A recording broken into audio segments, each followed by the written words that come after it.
Hello, this is Erik Salyer. It is July 12th, and I'm looking at 1 Samuel chapter 17, the story of David and Goliath. And this story is very appealing to me, and not just because I know people are going to think it, but not just because I'm 5'3.5", but it goes deeper than that. This story is appealing to me because not only is it a very common story, and that young people, old people, people in between, believers, non-believers, have all heard of the story. It seems like, or at least a lot of them have. It's often used in sporting events. I've heard sports commentators say this is a real David versus Goliath matchup, and so I know what they're talking about when they say that. They're talking about one side looks to be much greater than the other side, or one team looks to be whether bigger, more athletic, or whatever. They seem to be seems to be an unfair matchup. So sometimes you get that in sports, and so that comment might be thrown around. So this is a is a story that a lot of people know. So for that, I thought I should probably know something about this story. And as I started looking into this chapter and studying it, I was surprised and by all the theological messages, the truths that were in this story.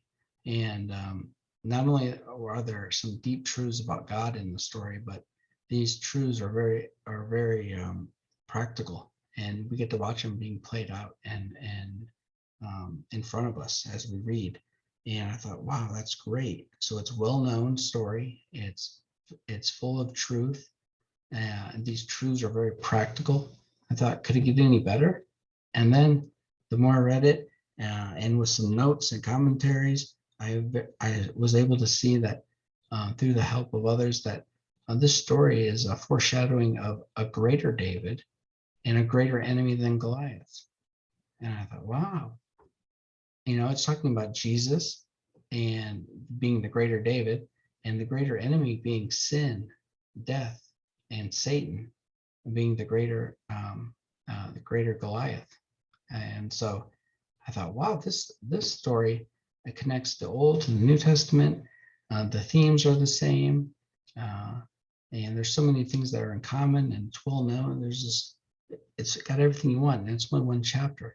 And I thought, well, I was just amazed by all this. So I thought I have to write this down or make a video or something to get this down, because I don't want to forget it. I don't want to I don't want to forget what I've been studying lately sometimes. So and hopefully it'll help you too as you hear the story, whether in church or reading, or whether sharing with your kids or grandkids or friends or whatever. You will have a maybe a deeper insight into the story than they will, and you'll be able to help share what you've learned.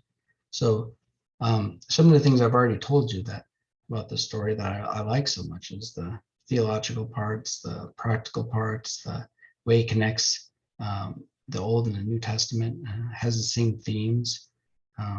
But I'd like to I'm not going to be able to read the chapter to you, but I'm going to try to take little parts of it. And I encourage you to go through the chapter and just read the whole chapter. It doesn't take very long, and it would be, I think it would be beneficial to you. And you could make notes, write things down, highlight, or however you do it. And I think it would be very valuable to do that. But the first thing I would like to look at is that not just David and Goliath, and it goes beyond that. Yeah, David and Goliath might be the main people in this chapter, but there's other people that are mentioned too, such as the Israelites and even the Philistines that are watching these events of David and Goliath. Their responses to what they see is also in here too. And I think that's really something we shouldn't miss or just read over. So in regards to that, I'll set the stage for you. You have a valley and a mountain on one side, and then the valley, and then a mountain on the other side. And on one side, you had the Philistines and Goliath, and on the other side, you had the Israelites and King Saul.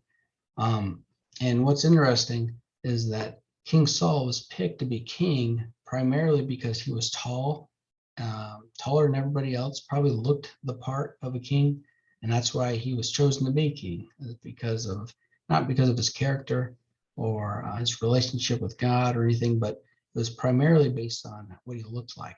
So he looked the part. Um, and sometimes the problem with that is when you you want someone who looks the part, and you don't care about anything else, you get into a situation like the Israelites are in, where they picked a king that was tall to go lead them. And what happens is the king runs into someone who's taller than he is. And so there's a problem. And I can understand.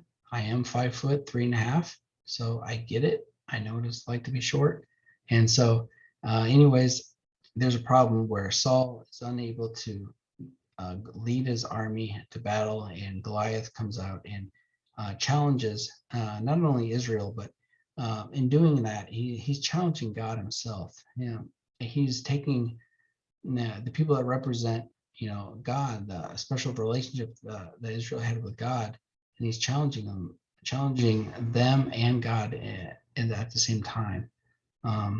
We see that also with, if we look back, the Hebrews when they were slaves in Egypt, and Pharaoh would not let them go to worship God in the desert, and Moses, um, was sent to deliver his people and deliver God's people, and Pharaoh stood up to him, and we know the plagues and all the things that happened to Pharaoh and Egypt for that matter. So God's name and glory is attached to Israel. You see that a lot in the Old Testament, and you also see it in not just in Pharaoh, but another example that comes to mind is Rahab. Rahab knew that the Israelites had a God that was the living God, that he was a true God, and that he was the real thing. And out of reverence and holy fear, she decided that she would hide the spies that came. And anyways, she decided to throw her lot in with the true God, and it ended up saving her and her whole family. And anyways, that's just pointing out that when Goliath was standing up and boasting against Saul and his army in Israel, he was boasting against God himself. And that's where I think where you first look at is, why was David motivated to stand up to this guy? Why would David do this? Is probably the first thing. And well, David happens to be there, and I say happens because whenever someone just happens to be there, there's always a reason why. And this was by divine appointment that God had brought David to bring food to his brothers who were in the army of Saul, of King Saul's army. And so he's bringing food to them, and while he's there, he hears this guy that doesn't have a relationship with God boasting and challenging the armies of God, the Israelites' armies. And I think it's in verse 26 of chapter 17, David says, "For who is this uncircumcised Philistine that he should defy the armies of the living God?" So David is basically saying, who is this guy? I mean, who would come out and boast like this and challenge us like this? We have the living God on our side. Why are we afraid of this guy? And the people probably were looking at the guy's size and strength and thought, we don't stand a chance. And in themselves, they don't stand a chance. But God didn't leave Israel to themselves, but he brought someone in that was from the outside, David, bringing food to those who were in the army. David wasn't a part of the army. He was bringing food to his brothers who were in the army, and he ends up rescuing them.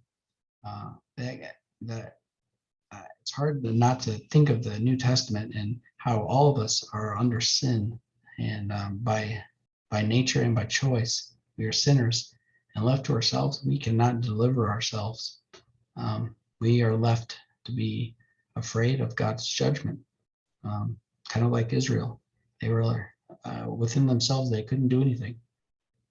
But God graciously sent David, and God has graciously sent his son, Jesus Christ, to come to us when we were nothing but afraid of what was before us. So I find that similar in this story of David and Goliath, also similar with the story of Jesus Christ. So David's first upset because God's name is not being glorified. God's name is being defamed by Goliath's boasting. Goliath is boasting against people that know the living God, and no one around seems to care, but David does care. So David acts, and so I think he's motivated by a holy passion for God's holiness, a passion for God's name to be glorified. And that's the same thing you see with Jesus in the Garden of Gethsemane. He says, "Not my will be done, but your will be done." And he wants God's name to be glorified. So he goes to the cross. For the joy set before him, he endured the cross. So the same mind that David had for God's name to be glorified, Jesus had for God's glory too. So I find those examples. I'm going to keep going back between both stories because I think, like I've said before, that this is a foreshadowing of the greater David beating the greater Goliath. So I'm going to keep jumping back and forth. But so David is offended that God's not getting the glory he's due, and God is rescuing Israel, even though because they were afraid, and so he graciously sends David to rescue them, and graciously sends Jesus to rescue us. So both of those are in common. And then we wonder, but how does David, what does David, how does he do this? I mean, yes, he's offended that God's not getting the glory, but what does David do next? And David does something that is really remarkable and something that we can do. We can do this. As David, in verse 26, not 26, sorry, in verse 34, let me start there. David said to Saul, "Your servant used to keep sheep for his father, and when there came a lion or a bear and took a lamb from the flock, I went after him and struck him and delivered it out of its mouth. And if he arose against me, I caught him by the beard and struck him and killed him. Your servant has struck down both lions and bears, and this uncircumcised Philistine shall be like one of them. For he has defied the armies of the living God." So David, now you probably haven't fought bears or lions. You probably haven't rescued lambs out of their mouths and grabbed them by the beards and killed them. I haven't done that either. But good news, David, what he was doing was basically looking back on his life saying, "Hey, God's been faithful to save me when I couldn't save myself. He's been really gracious to me and given me power to do things that I couldn't do on my own." It happened to be he was a shepherd. So he got in a conflict with bears and lions. But if you look at your life, and if I look at my life, I can look back and say, there's things that I couldn't have done in my life that God has somehow enabled me to be able to do, or he's helped me, or he's brought someone into my life to encourage me, or he's illuminated certain scriptures or texts in the Bible that have encouraged me in a way that maybe they didn't encourage someone else, but to me, they spoke to me in a special way. So I can look back on my life and say, God's been there for me in the past. And here's a couple instances, and I could list some. And if you looked at your life, and you could probably look back and say, yeah, I know God's been there for me in a couple, in this way, and you could probably list some. David lists a couple ways where God has been evident to him in his life. And that's his reason for going forward, is saying, hey, if God's been faithful when I was watching just a flock of sheep, now that I'm stepping up to try to help God's people, Israel, certainly he's going to help me now. If he gave me power to kill a lion and a bear when I was just guarding sheep, then if I'm trying to guard all of Israel, then I think he'll give me the power to do that too. And David's reasoning is good, is right. And I think we should be able, I think I can try to do that too. I think you could too, is look at your life and say, if God's helped me through these situations, certainly now that I'm standing up and trying to be courageous and do what's right and stand up for truth and love people and um, put others ahead of myself, certainly is going to help me do that. Um, when I was his enemy, when you think about it, when I was his enemy, Christ died for me. And then he brought me to himself. So if I was his enemy and he loved me, certainly now that I'm a believer, he's going to provide for me. And that's what David's doing, is basically looking at his life and saying, God's been with me. I have no doubt he'll be with me now. And we can do that too. So that's one of the second thing. The first thing was he wanted God's glory first, and that was first and foremost. He wanted God to get the glory, and then the second was he looked at his life and saw God's goodness in it, and said, "I believe God will be with me again," and he had faith in that way, and I think we can do that too. And then the last thing, or the last thing I want to touch on at least, is probably this is probably going to sound strange, but verse 51. When I read this, you're probably going to think, why am I reading this? But hang with me. It says, then David ran and stood over the Philistine and took his sword and drew it out of its sheath and killed him and cut off his head with it. Now you're wondering, why would I read that? David has just killed Goliath. He has taken the smooth stones, and he's used his sling, and one of the stones connected and hit Goliath right in the forehead. It sinks into his head, and he falls down. David cuts his head off. Now, why would I be pointing this verse out? The reason why is because I found it interesting that the Goliath's sword, an instrument of death, and probably what everybody was thinking was, this is an instrument of not just death, but of David's death, probably. It was actually used to defeat Goliath, to cut his head off. Goliath got his head cut off with his own weapon. And what that reminds me of is Jesus Christ and the cross. Jesus took an instrument of death, the cross, something that was terrible. And he ended up saving people with an instrument that was used to kill him. He took probably what evil men meant to hurt him and kill him.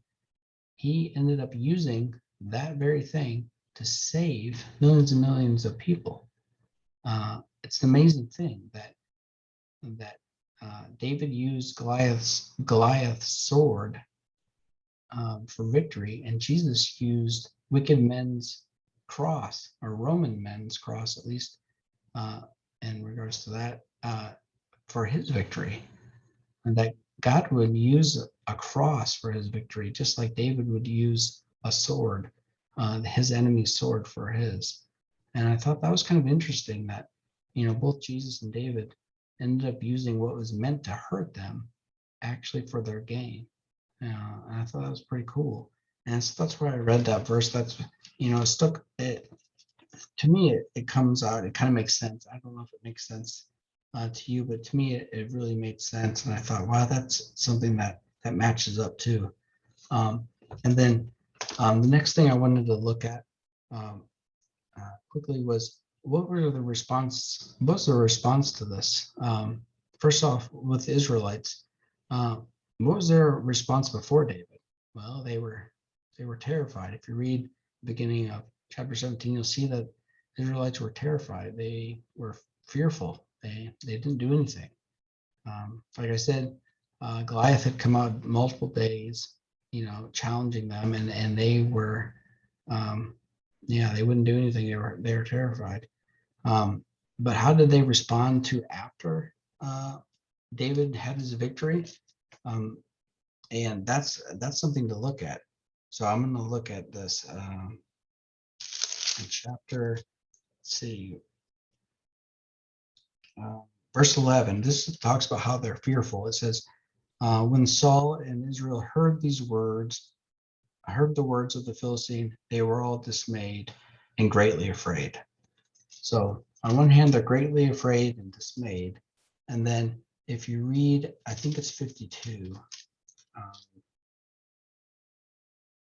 Let me see my notes. Yeah, 52.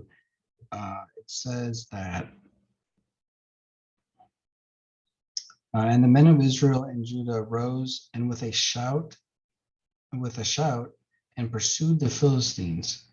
So with like other translations will say with a battle cry, but with a shout or a battle cry, the Philistines, who were once just afraid and dismayed, now are shouting a battle cry and running after the Philistines.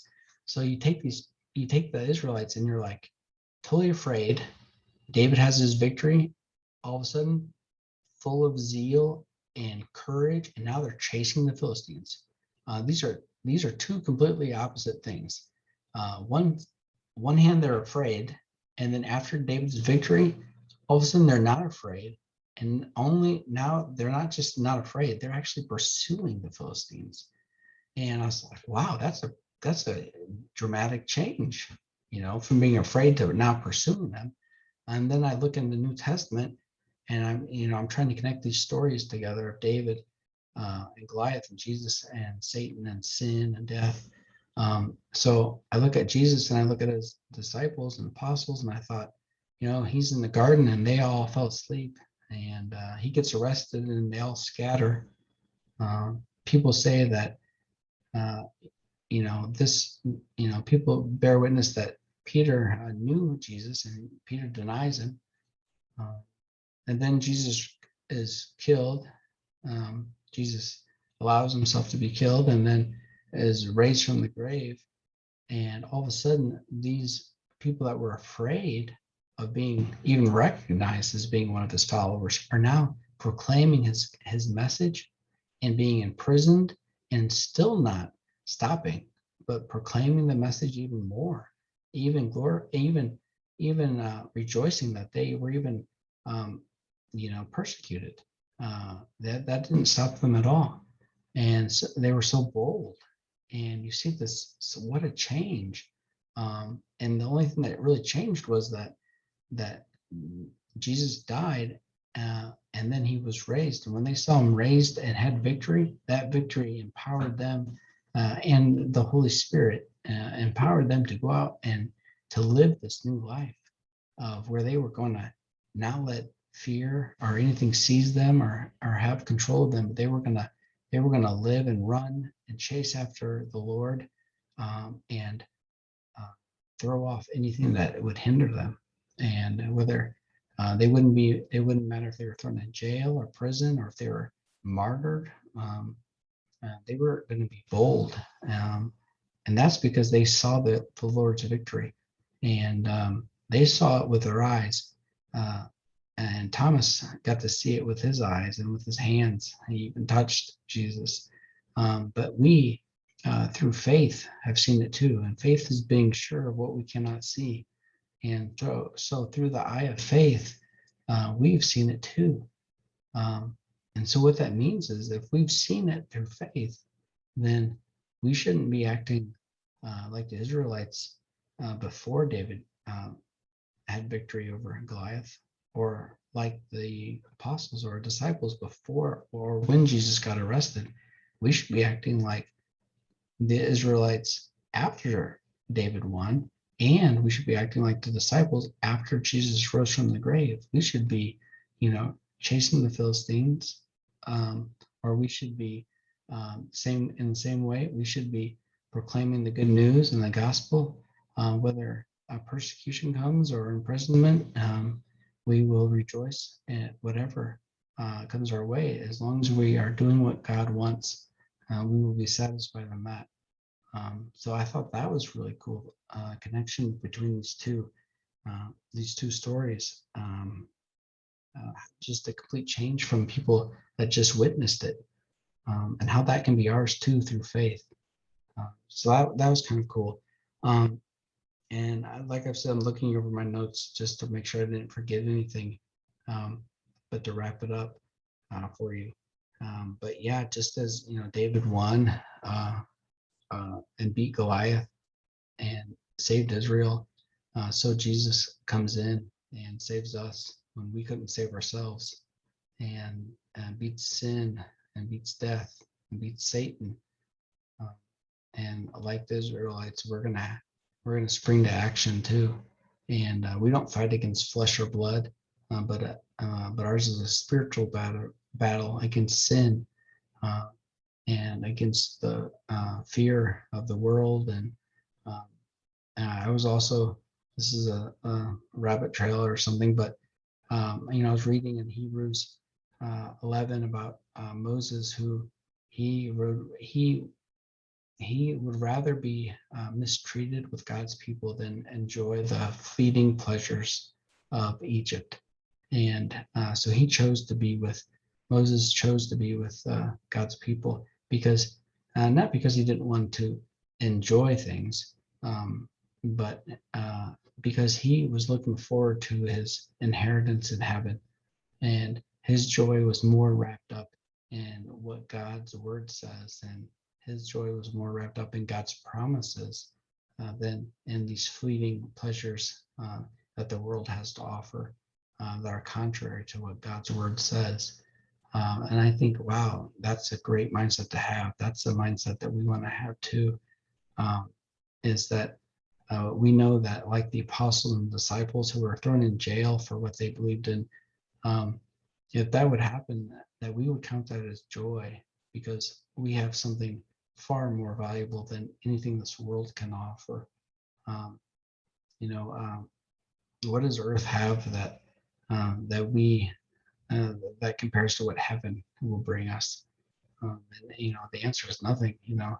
Uh, but nothing will compare to being living in obedience to God and being with Him. How marvelous will it be? So, anyways, the being able to see through faith that God has had the victory already will enable us to fight these battles and overcome and to grow and participate in our sanctification. God has saved us from our sins, and He calls us to participate in Him saving us from them, from doing them and committing sins anymore. As we grow to be more like Him, He calls us to be an active participant in that. I think that was it for my notes. But I just wanted to say, this story of David and Goliath, like I said, it's something that a lot of people have heard of. So it's a good thing to learn about and know, because you'll be able to use it to minister to people with. And a lot of people face giants. They don't have to be physical giants, but they could be all types of giants that we come across. Like I said, sickness, afflictions, loss of a loved one, hardships, work, struggles at work, and all types of things. We all have these giants, so we can all have that in common. And then know that we already have victory through what Jesus has done for us on our behalf. And to know that through faith, we can know for sure that He's done that.